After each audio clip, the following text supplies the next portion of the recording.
ये तो अब मोदी जी और उनकी कैबिनेट का मामला है, वो उन्हें देखना चाहिए। जबर वहाँ पे बढ़ गया था, होना चाहिए था। यानी आप केंद्र सरकार पर निशाना साध रहे हैं। जी, बिल्कुल, इसमें छुपी अब हुई तो बात भारत में थोड़ी क्यों है। देना चाहिए? भारत में वैसे लोग की आबादी बढ़ी हुई है, क्यों किसी को बुला के रखना?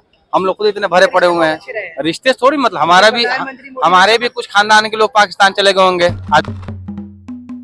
नमस्कार, ओरिजिनल इंडिया देखना शुरू कर चुके हैं आप, और इस वक्त हम मौजूद हैं जामिया मिलिया इस्लामिया यूनिवर्सिटी के पास। यहाँ पर आसपास के छात्र जो है चाय और कॉफ़ी पीने के लिए हमेशा अपने दिमाग को तरोताज़ा करने के लिए आते हैं। और बांग्लादेश, हमारे पड़ोसी मुल्क बांग्लादेश में इस समय तख्ता पलट हो चुका है।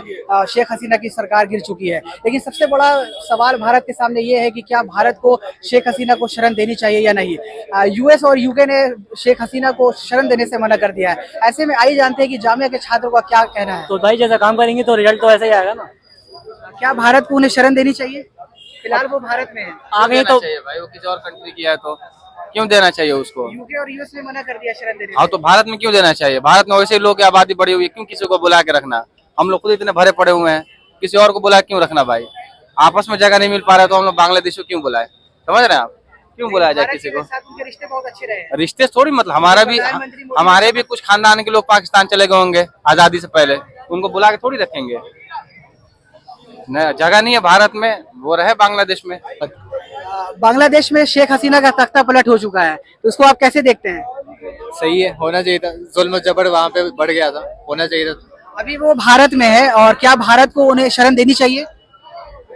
क्योंकि यूके और यूएस ने शरण देने से मना कर दिया है। नहीं देनी चाहिए, क्योंकि वहाँ पे उनकी जो हुकूमत थी वो वहाँ पे बहुत जुल्म कर रही थी। मगर यहाँ भी जो हुकूमत है वो भी जुल्म जबर का साथ लिया हुआ है उन्होंने, तो इस वजह से दोनों अलाइज है एक दूसरे के, तो उन्होंने शरण दी है। और क्या, यानी आप केंद्र सरकार पर निशाना साध रहे हैं। जी बिल्कुल, इसमें छुपी हुई बात थोड़ी है। मैं कुछ नहीं कह सकता इसमें। अभी मुझे न्यूज़ का पता नहीं है। अच्छा, हाँ, अभी मैंने सुना नहीं है सरकार उनकी घुस चुकी है बांग्लादेश में। मैं न्यूज़ सुनूंगा समझूंगा तभी कुछ बोल पाऊंगा। अभी मैं कुछ भाई नहीं कह क्या नाम हुआ आपका? तहा शायद क्या नाम हुआ? तहा तहा ताहा। ताहा भाई, आपको पता होगा कि शेख हसीना का तख्ता पलट हो गया बांग्लादेश में, इसके बारे में कुछ पता आपको? यार मुझे नहीं पता।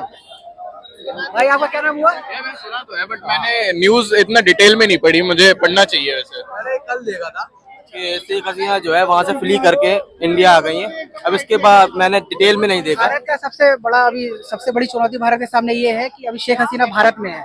क्या भारत को उनको शरण देनी चाहिए? क्योंकि यूके और यूएस ने ये तो अब मोदी जी और उनकी कैबिनेट का मामला है, वो उन्हें देखना चाहिए। इंडियन गवर्नमेंट का मामला है, मेरा उसमें कोई रोल नहीं है। जो हमारी गवर्नमेंट का रोल है वो मेरा रोल है। क्योंकि यूके और यूएस ने मना कर दिया है अभी शरण देने से उनको। उस पे मैं क्या कह सकता हूँ? मैं तो अपनी गवर्नमेंट के लिए कहूंगा, हमारी गवर्नमेंट जो करेगी हम उनके साथ हैं।